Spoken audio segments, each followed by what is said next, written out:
and welcome to a special edition of EWTN's Bookmark. And I'm Doug Keck, your host. EWTN's James Day visited the Napa Institute's 2024 Summer Conference, where he sat down with several popular Catholic authors to discuss their books. Here's a conversation he had with author James Matthew Wilson.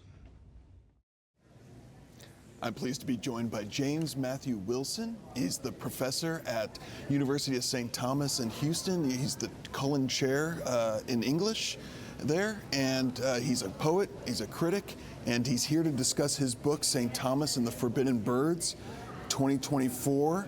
And the publisher of this? It's Word on Fire. Word on Fire, yeah. Thank you for being with me. Thanks for having me. It's great to be here. Can you tell me a little bit about, before we get into the book, which is a book of poems, tell me a little bit about your background, how you primarily see yourself as an artist, and some of your accomplishments. Yeah, well, so I'm one of those kind of unusual creatures in our day. I am a poet who writes in meter and rhyme. I am trying to participate in the great tradition of verse going back to Shakespeare, going back to Homer and Virgil. And just trying to write in a contemporary idiom poems that are worth memorizing and that the average person would want to hear. So I try not to be too obscure, just trying to write good things that people can recognize easily enough as beautiful. And it's been, the great joy of my life to be able to. I was hoping that maybe somebody would take an interest in a poem or two of mine. It's been great to have, over the last couple of decades, published 300 poems and 4 books of poetry.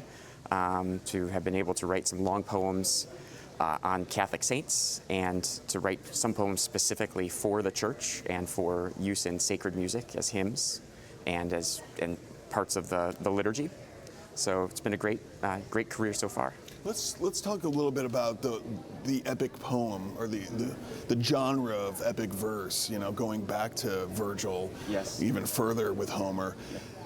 I think a contemporary audience might forget that these are poems, and were these poems written down, for instance? Right. And why you see that as important today? Why you want to continue that tradition? So poetry is the most universal of the arts. Every culture has a poetry. Even cultures that don't have a developed music tradition still have poetry.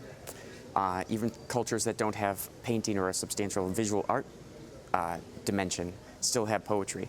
And the reason it's the most ancient and universal and widespread of the arts is because it's a medium that's memorable and that can convey to a culture everything it needs to know. And so for a contemporary reader, if a contemporary reader pays attention to poetry at all, most readers will think of poetry in the lyric vein: song, the short sonnet, the love poem, all of which is wonderful and all of which is important, and in our day, all of which is central to the art. But it's important to recognize that poetry was first and foremost a narrative form. It was a way of telling stories. So Homer's epics, Virgil's epic, the Aeneid, the great dramas of Shakespeare and Molière and Racine, these are the great ways in which stories have been told, crossing down through generations, and brought the old into the present in a memorable and new and exciting form.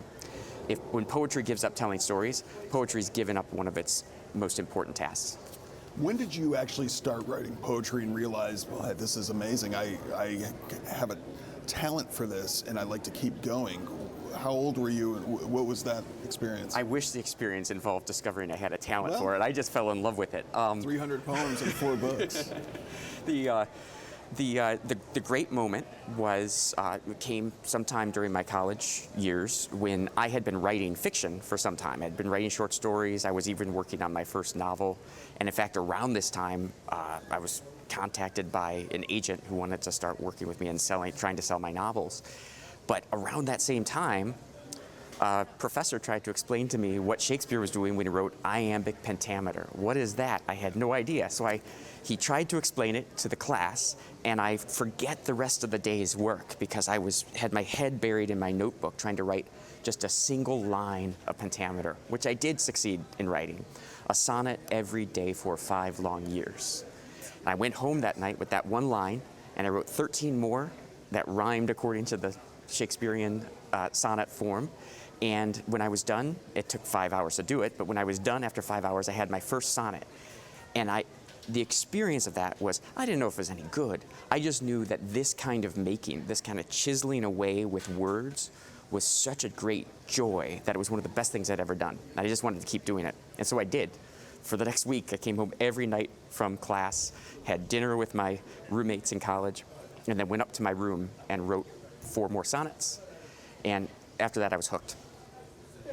What's the tradition in the church of poetry and promoting poetry in general? I know that's a big question, but some examples that come to mind. Well, so one thing that many Catholics won't know is that some of our earliest church fathers, Jacob of Sarug, for instance, were theologians, but they wrote in verse.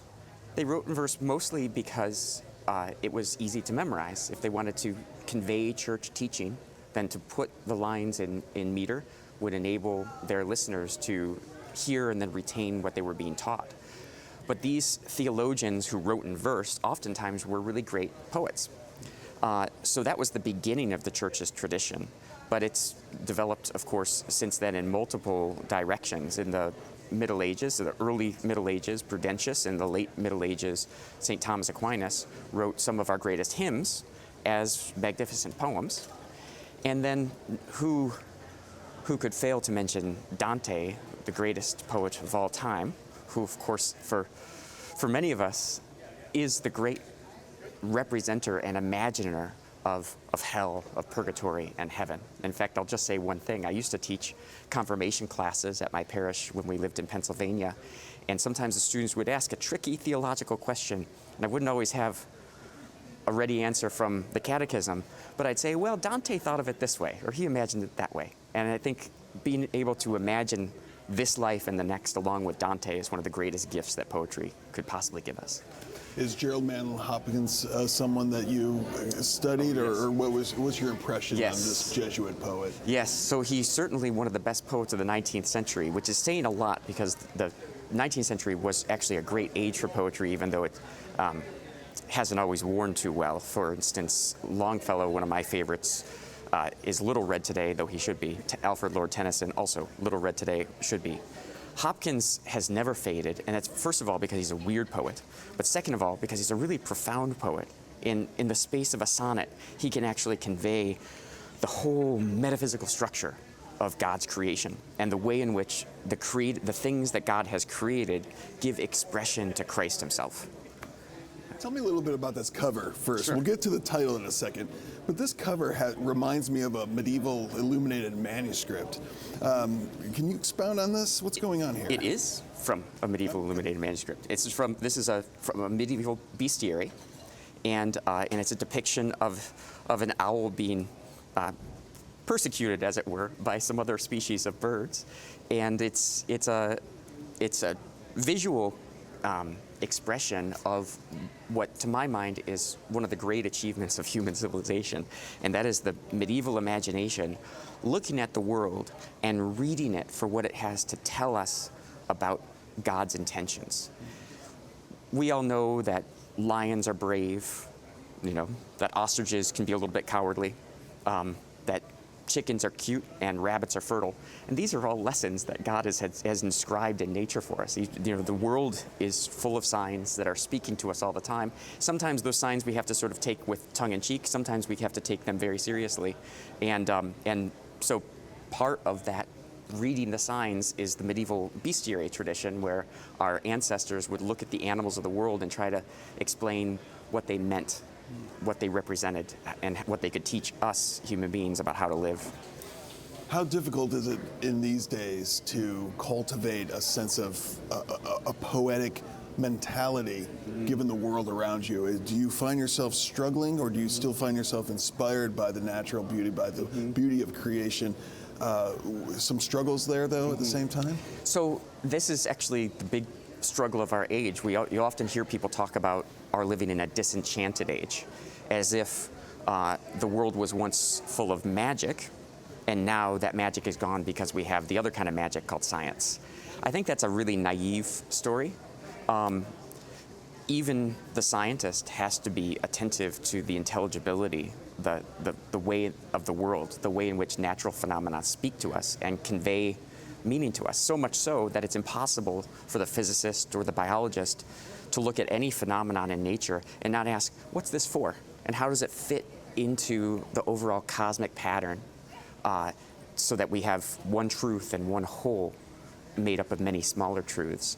And I think once you acknowledge that the world just gives itself to us as intelligible, it gives itself to us as asking to be known, and to be known by us in terms that we can make sense of, you realize that the medievals weren't so naive or silly in thinking that lions represent courage. In fact, that just follows logically from the fact that there's anything at all and that we're capable of knowing reality. Okay, tell me a little bit structurally. When you're writing a book of poems, are you writing a book of poems, or are you compiling poems to make a book? How did you go about formatting, deciding thematically how this book would come to be? This is the extra joy and challenge that a poet confronts that, say, a novelist doesn't. A novelist starts writing a story and he might begin it at the beginning and he just goes till he gets to the end.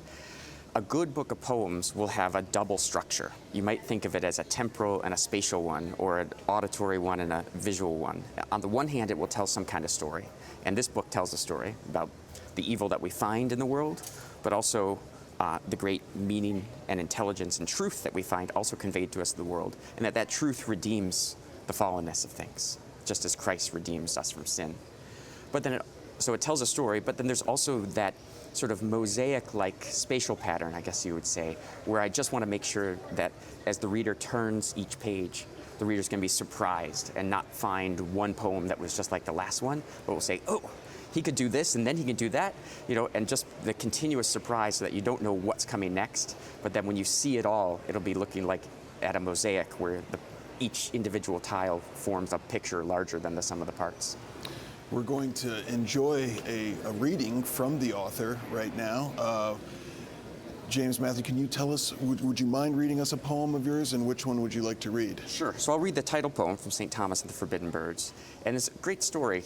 A lot of people, when they read, if they do read St. Thomas's works, even though he was the author of several, Eucharistic hymns, they don't necessarily think of him as a great poetic writer. In fact, to the contrary, the structures of the Sumai are sort of intimidatingly intellectual and maybe not forthrightly aesthetic. But in fact, buried in there are all kinds of troves of beauty.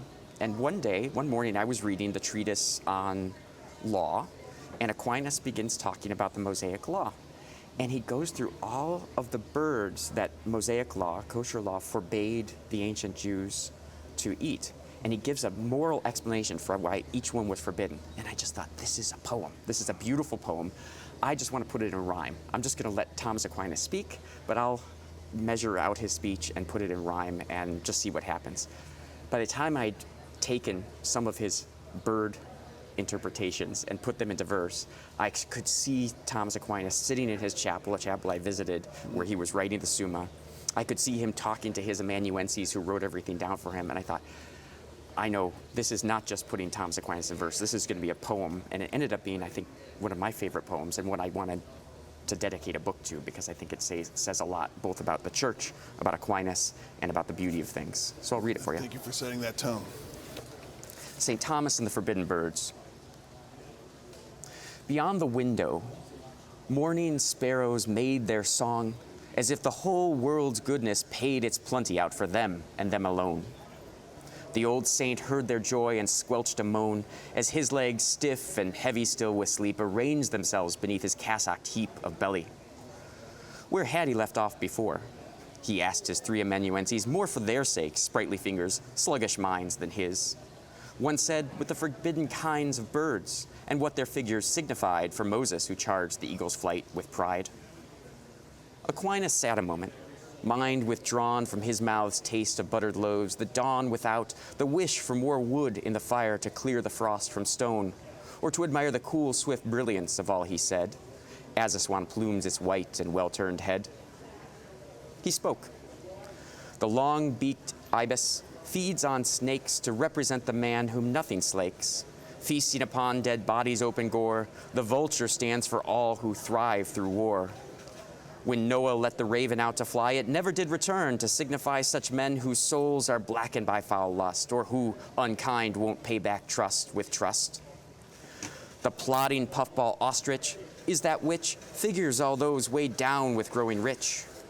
and hearing God's call, plant their soiled head. Plovers, like gossips on stray words, are fed. And who, on seeing the gull, does not admire that its bright wings to heaven may aspire, and yet it wastes its hours adrift at sea, gorging on fishy sensuality. The hoopoe builds its nest on heaps of dung, just as despair's eyes view the world all wrong.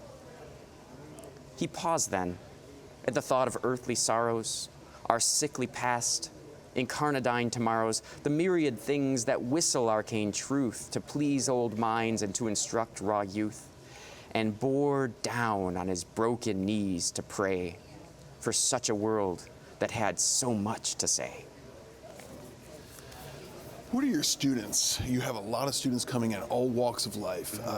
How do they respond to this kind of poetry, which is not poetry for poetry's sake? It's talking about something greater than the words.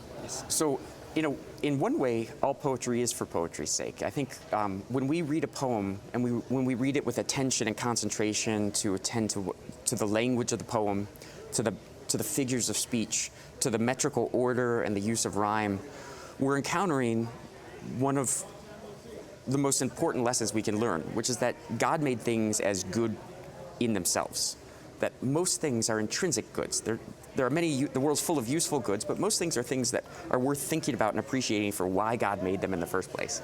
So when we just stop and attend to a poem, we are encountering in a rudimentary form the kind of contemplation that prayer involves and that our life in heaven will involve when we concentrate on God, who's the good itself, who's good for his own sake because he is the source of all goodness and the cause of all goodness. But on the other hand, the beauty of poetry is that simultaneously it can be for its own sake. It can be a beautiful thing just worth contemplating, but when a poem is really good, just like Aquinas talking about the nature of the birds, it's always speaking beyond itself, and it's opening up a bigger world to us. And I think that's the great challenge of the poet, simultaneously to make something good, to make a good work of craft, but to make it speak in such a way that people will say, oh, this helps me think about the world anew and to see into the life of things. So let's talk about how you're actualizing this in your everyday life. I think it's important for audiences to know that you are constantly thinking about beauty, art, and the faith. Am I right? I don't want to assume, but that's my thought. Uh-huh. So how are you doing that? Well, I'm doing it in a few ways. One thing I would want to mention is I founded and now direct the Master of Fine Arts program in creative writing at the University of St. Thomas in Houston. And that is a graduate program that's mostly online. And it is a school of the Catholic imagination. We wanted to train a generation of writers to write great works of art that are just good and of intrinsic interest to anyone, but which also speak of the profound metaphysical and theological truths that the Church has to share with us. And you might say, what does that mean? Is this a kind of apologetic exercise? No, not really, even though we do hope that it will bring people into the Church who are not there now. The fact is that literature is one of the great ways in which human beings know themselves and they know the world. But most contemporary literature doesn't take that responsibility very seriously. And so we are trying to restore literature as a way of knowing the world so that everybody can just enter more deeply into this world, understand themselves, understand the nature of things, understand their responsibility as moral agents and as people with a destiny beyond the horizon of this world. Stories do that. Poems remind us of that. And so we just want to help young writers, aspiring writers, learn how to do that again the way the great writers of the past were able to do it. How do you navigate the conflict, the tension between wanting to pursue a life in beauty and art and the reality of paying bills and dealing with the world around us, which really a lot of the world, even the practical world, wants nothing to do with this kind of beauty and pursuit of art, and yet it is a beautiful world, and it is a very poetic world that surrounds us every day. We have this opportunity to be part of this great experiment of being on this planet. But so how do you tell the students about prepare for reality, but continue to pursue this passion? That's right. I mean, very few people have ever made a living of the arts, at least by itself. But that's not necessary. I think most people should learn the basic crafts of how to tell a good story, how to write a good story, how to write in meter and to write a poem. at the very least, we all need to know how to write a good poem so that we can propose to the woman we want to become our wife. You know, we all have these duties and responsibilities where we have to learn to use language well. So part of it is simply saying this is just another good thing that we can do. But there's another dimension to it, and that is that that when we engage in this world, we are serving other people, we're serving the church, we're serving God. And so it's not in competition with the other activities that we have, including our prayer life and our spiritual life. It's actually a complement to them.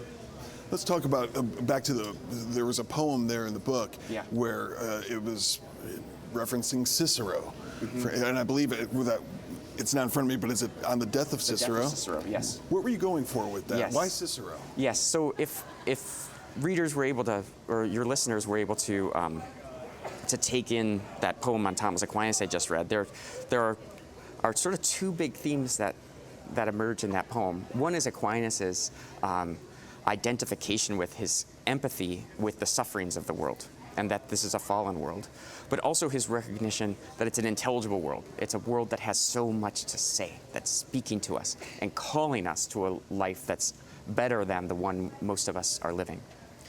And I wanted the book as a whole to trace that arc, and so there are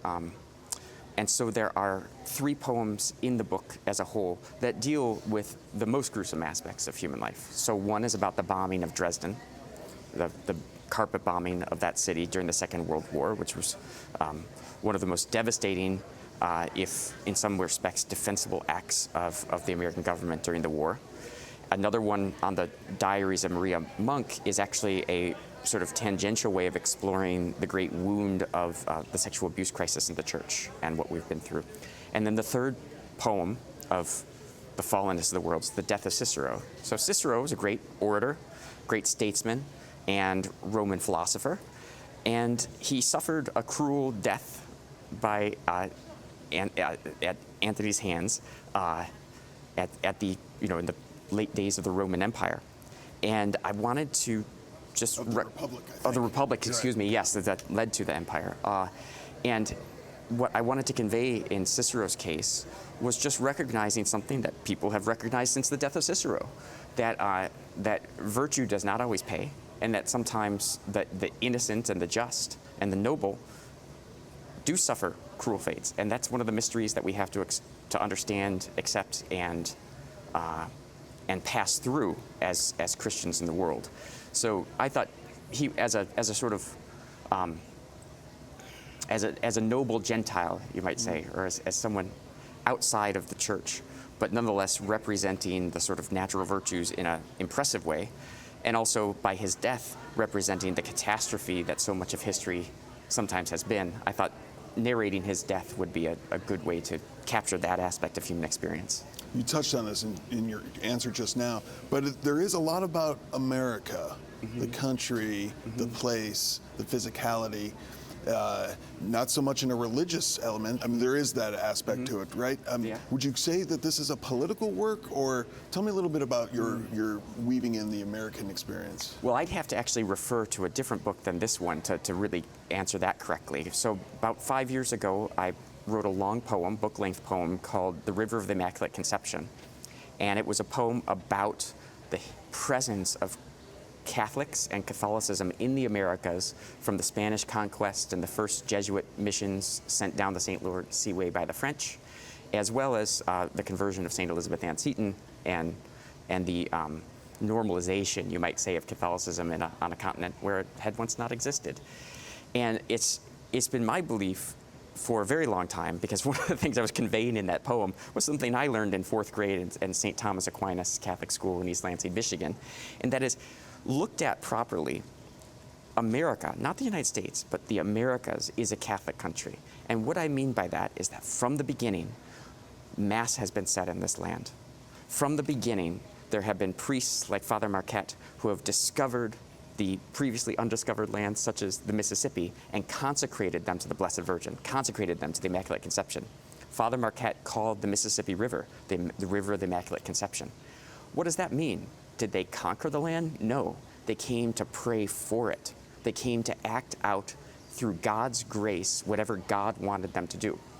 It's not about planting a flag. It's about bringing God's word where it was not before and being attentive, whether we live in Maryland or San Francisco or Los Angeles, these great Catholic place names, being attentive not to what we do, but to what God's doing among us. This is a lesson I learned in 4th grade from my 4th grade teacher, Mrs. Rambo. It's also a lesson that John Paul II wanted to teach us all in his letter Ecclesia in America, where he called Americans, yes, which is a beautiful vision of what America is, whether we appreciate it that way or not.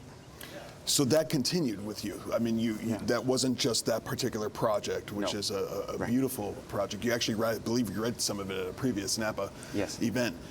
It continues here, in the same vein of what you were trying to do with the previous, with the long poem, or is this in a new light, a new focus? Well, so I'm trying never to repeat myself too much, but I'm also trying to finish what needs to be said. So I've been elaborating things a little bit here. You might be thinking of some of the hymns. I did a hymn for St. Philip Neri in this book, which was a great joy to compose. What a magnificent man he was, and to get to capture in that poem something that I first learned from Cardinal Newman when I was reading in his autobiography, why he became an Oratorian. And it was because he saw that St. Philip Neri would just sit and wait for people to come to him, and then his ears would be entirely open to them, and they could pour out their souls to him, but he would also seem to know what they weren't saying. He just was such a perceptive listener that he could hear into the hearts of people. So I wanted to celebrate him in a hymn that could be sung, and it's been set to music and been performed in several places, including in several oratories. And then one other thing that I try to do, I want to write in traditional forms. I want to write in the great forms that if you grew up reading Shakespeare and Tennyson and Homer, you'll know that what I'm doing is a poem. You can hear it right away.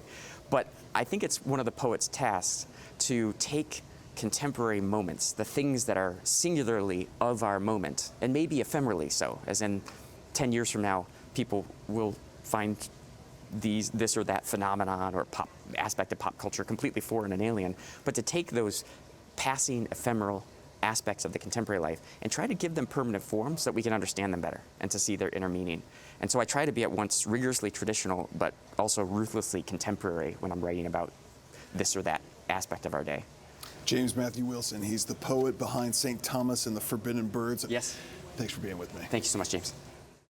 And that was EWTN's James Day speaking with author and poet James Matthew Wilson about his book, St. Thomas and the Forbidden Birds, published by Word on Fire Press, and of course available through our EWTN religious catalog, EWTNRC.com for all things Catholic. I'm Doug Keck. Thanks for joining us for this special edition of Bookmark.